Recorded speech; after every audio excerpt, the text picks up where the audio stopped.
Hace justo un año atrás estuve en una reunión del equipo del que yo soy parte en la empresa en la que trabajo y el líder de inteligencia artificial de la compañía. El objetivo de la reunión era plantearles diferentes ideas que teníamos para poder priorizarlas y convertirlas en un plan de trabajo. Y yo después de darle vuelta antes de la reunión con qué idea iba a llegar, pensé, ¿y qué pasa si me automatizo yo misma lo que yo hago en mi día a día? Suena súper loco, porque uno de los grandes temores que tienen los profesionales hoy día, las personas en general, es ser reemplazadas por la IA. Pero yo me planteé el querer ser reemplazada por la IA, en aquello que es súper rutinario, que me ha dado la experiencia, el conocimiento de lo que hago y que me encantaría que otras personas pudieran hacer. En este video te voy a contar qué hice para automatizarme, porque lo logré.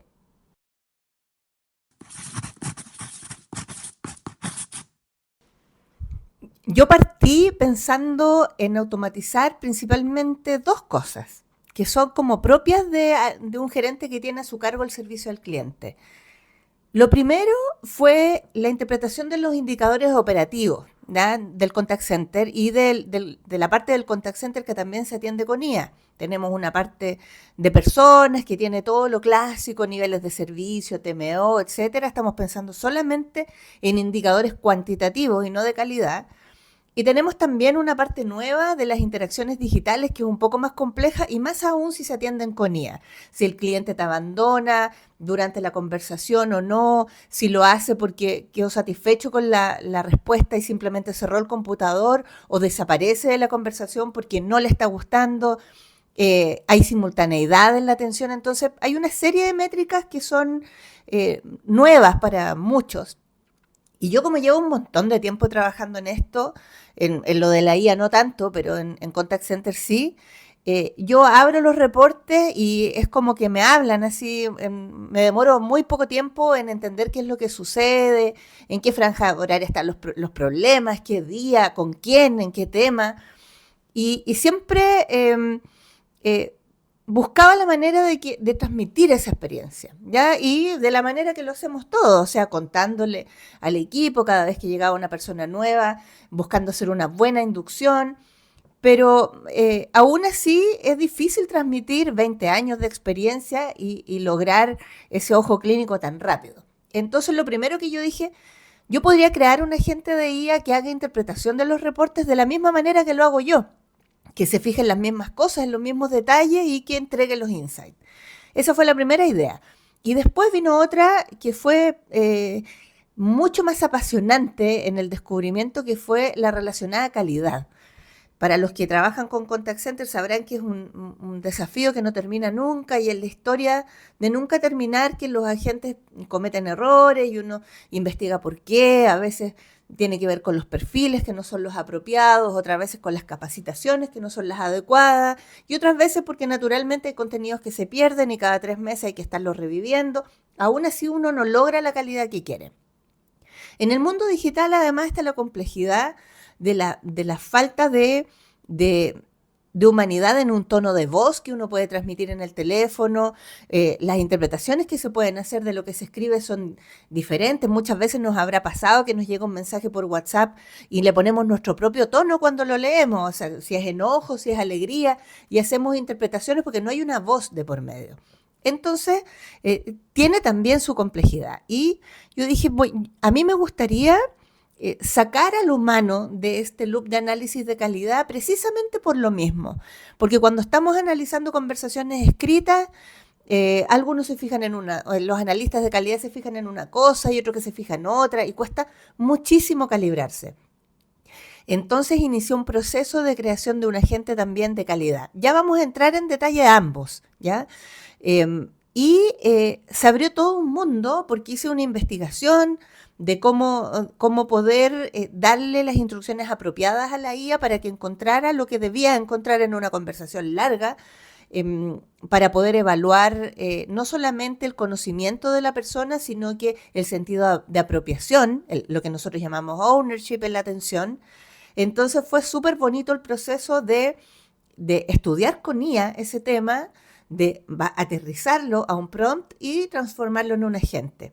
Muchas veces yo cuento en mi perfil de LinkedIn que este proceso a nosotros nos significó en 3 meses subir 15 puntos de satisfacción post contacto con la atención entregada por los agentes. Y ha sido un proceso maravilloso porque la IA es sumamente específica, bueno, no, el prompt que yo hice en realidad es sumamente específico en decir agente por agente qué es lo que pudo haber hecho diferente para lograr el resultado deseado. Así que no tuve miedo y me automaticé, también hice un tercer agente que finalmente con el tiempo lo descarté y hoy día estoy en un proceso de automatizar con Power Automate ambos agentes para que funcionen de manera autónoma, porque hoy día tienen una carga manual de datos que hago yo misma y me he transformado también en un cuello de botella que tengo que estar bajando el informe, subiendo un archivo. Entonces ahora yo misma estoy automatizándolos con Power Automate y tengo automatizado gran parte de lo que en ese momento era mi dolor de cabeza. Yo es cierto, yo no soy analista de calidad, yo no hacía las evaluaciones de calidad, pero como líder y responsable de la calidad de atención, era un tema que me quitaba muchísimo tiempo porque las calibraciones no eran efectivas, las evaluaciones no servían, entonces teníamos que estar permanentemente haciendo workshops de análisis de que ahora cómo mejoramos esto, cómo lo enseño de mejor manera, que si el perfil de la gente debiese ser otro, un continuo de conversaciones que no nos llevaban a ninguna parte, una pérdida de tiempo excesiva y resultados que no eran los que yo buscaba. Entonces, en ese momento me liberó de mucho trabajo y generó mucha satisfacción también en el equipo interno del contact center. Incluso los propios agentes que empezaron a recibir un feedback mucho más adecuado que antes, sin interpretaciones subjetivas, ni dependiendo de que si la evaluación la había hecho Pepito, me decían una cosa, pero si lo hacía Juanito me decían otra cosa, eso se eliminó. Y el tema de los indicadores también, porque si bien yo con la experiencia que tengo me demoraba poco tiempo en hacer el análisis, tampoco soy la persona que toma las decisiones operativas. Entonces, al poder tener un análisis más exhaustivo, más rápido, de una gran cantidad de información, de diferentes colas de atención, de diferentes canales de atención, el proceso de rectificación de lo que no está funcionando bien es mucho más rápido. Entonces, yo a lo que invito es a no tener miedo, automatízate a ti mismo y te vas a convertir en otro. Hoy día el desafío está en generar un nivel de valor adicional como profesional, dado que la IA te acompaña en estas cosas. Claramente, mi valor como gerente de área no está en leer un reporte y saber interpretarlo, ni tampoco está en hacer evaluaciones de calidad. ¿Ya? Entonces, mi valor, yo no tengo miedo de automatizar eso, porque mi valor real está en poder conducir un equipo hacia un resultado dadas estas herramientas. Y ahora, sin seguir ahondando en estos temas de por qué me pasó, te voy a contar específicamente qué fue lo que hice. Vamos a partir conversando del prompt del analista de los indicadores de contact center. Yo aquí, como introducción, le puedo contar que yo tengo un reporte en Power BI bien completo y ese reporte lo descargaba en PDF y en la situación de una tabla que en el PDF no salía completa, exportar Excel y con un PDF y con un archivo Excel hice este prompt. Definí un flujo de trabajo en donde le decía que quería que me diera el reporte final en pantalla, que si yo estaba ok, se pudiera descargar en PDF. Le indiqué cuáles iban a ser los insumos del análisis, reporte de los canales de atención y reportes de los ejecutivos. Después le di un breve glosario para que no confundiera términos, porque en un inicio tomaba una cosa como si fuera otra. Entonces, ahí eso ya depende de cada uno lo que quiere especificar. Después definí ciertas reglas de negocio, que también fueron parte de la iteración de esto. En el chat le dije que considerara como positivo una transferencia hacia el humano del 25%, porque aquí a veces puede esperar que un número muy alto sea bueno o un número muy bajo, va a depender, entonces bueno darle esos umbrales para también para el WhatsApp. También le indiqué algunas cosas que tenía que tener en cuenta, le dije lo que a mí me parecía bien, lo que me parecía mal. Ojo, aquí esto es un breve resumen, yo fui bastante más detallada y le fui dando todas esas especificaciones. Luego le fui indicando lo que tenía que entregarme en ese reporte. Le dije que tenía que considerar aspectos positivos, aspectos negativos y algunos negativos que fuesen alertas.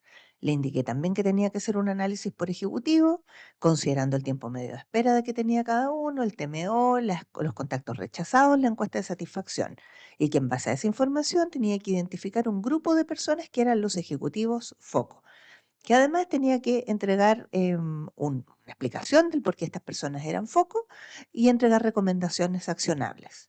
Después le indiqué cómo debía cerrar el informe y todo esto, esta parte que uno le pone límites al asistente con la finalidad de que haga su trabajo correctamente.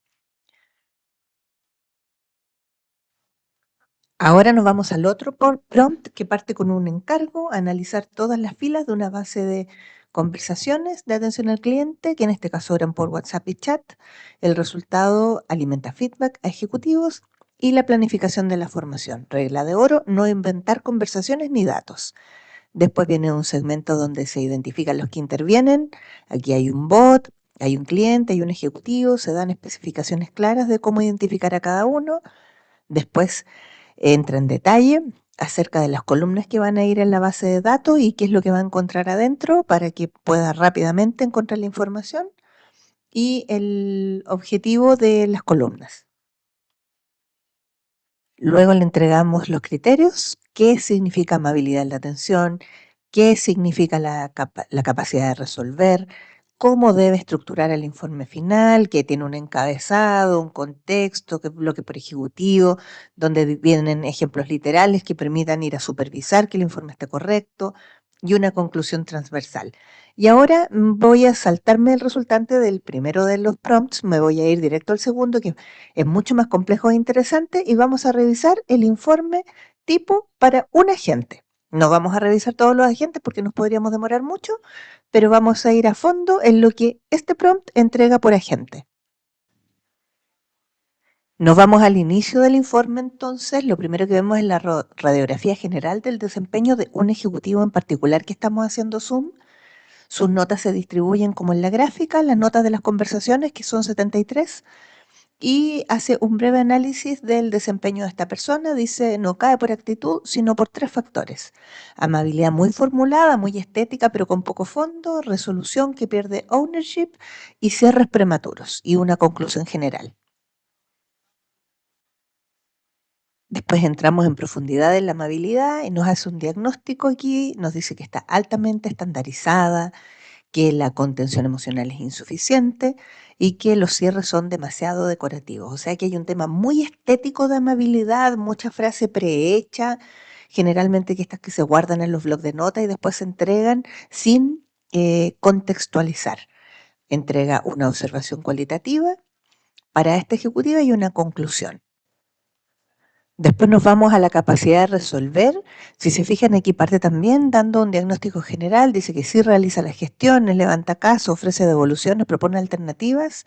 No es una ejecutiva pasiva, pero en varios casos la conversación pierde ownership. Indica cuándo ocurre. Cuando dice la solución depende del local, del área, quién se comunicará, etcétera. Al menos 14 conversaciones con resolución debilitada por falta de ownership. La fortaleza cuando ella sí asume ese ownership y propone una conclusión. Después avanzamos hacia una síntesis, las brechas frente al el estándar de excelencia. La amabilidad es más estética que profunda, tiene un tono amable pero estandarizada, necesita sonar menos guionizada y más conectada con el caso concreto. Después el ownership conversacional insuficientemente visible, gestiona, pero el cliente sigue sintiendo que depende de otros, que quedó a la deriva. Y hay cierres prematuros, cierra bien en la forma, no siempre en el fondo. Conversaciones resueltas operativamente, que igual reciben una nota baja. El típico de que no te estoy dando una respuesta, pero te voy a cerrar. Patrones de quiebre de servicio identificados. Bueno, aquí repetimos un poquito más de lo mismo. Último y lo más importante, la recomendación de coaching y la conclusión final nos da un foco prioritario de desarrollo, ownership verbal y cierre de contención, pasar de esto a esto otro. Por ejemplo, el local la contactará a yo dejo esto gestionado y le explico exactamente qué ocurrirá ahora. Desconozco el procedimiento, no me quedaré solo en registrar el reclamo, quiero dejarle claro cómo se moverá. ¿Ya? Acá existen unos pasos definidos que fundamentan este prompt, en donde se dice que debe hacerse cargo de la situación y explicar siempre los pasos siguientes. Entonces, en base a eso se hace este análisis. Y una conclusión final, en este caso dice la ejecutiva, tiene una base positiva y una estructura de atención que ya funciona en buena parte de los casos, sin embargo su desempeño todavía se apoya demasiado en cordialidad estándar y en gestión administrativa, cuando el canal exige contención genuina, ownership firme y cierre sin fisuras. Atiende correctamente, pero aún no transmite de forma consistente la sensación de que el problema queda realmente resuelto y tomado por ella. A mí me apasiona totalmente el tema de la inteligencia artificial. Me ha dado además como un refresh. ¿Ya? El llevar tantos años en el servicio a veces puede ser duro. Uno también se le empieza a hacer monótono, aunque te cambies de empresa, aunque seas consultor y veas varios proyectos. Finalmente siempre se trata de lo mismo y uno toma un servicio o una experiencia que está bajita en sus indicadores y la hace crecer y te cambias de empresa y es lo mismo y siempre estás en eso. Para mí, la inteligencia artificial me vino a dar como un aire nuevo. Me encanta. Entonces, por eso tengo esta lista que se trata de inteligencia artificial y tendencias y espero compartir no solamente las tendencias de los grandes. Vimos en un video anterior la situación que le pasó a Klarna. No solamente se trata de eso. Yo quiero compartir también experiencias reales cómo yo me planteé estos dos temas y lo logré. Y ahora me estoy planteando otros. Así que espero hacer nuevos videos contando todo ese tipo de cosas porque eso es el diario de un líder CX, la vida real y cómo podemos conectar como comunidad para entre todos aportarnos ideas y crecer. Les agradezco mucho por haber visto este video. Con un like me comunican si es que les gustó, si es que les interesó o no y nos seguimos viendo en los siguientes. Suscríbanse para que les lleguen las notificaciones.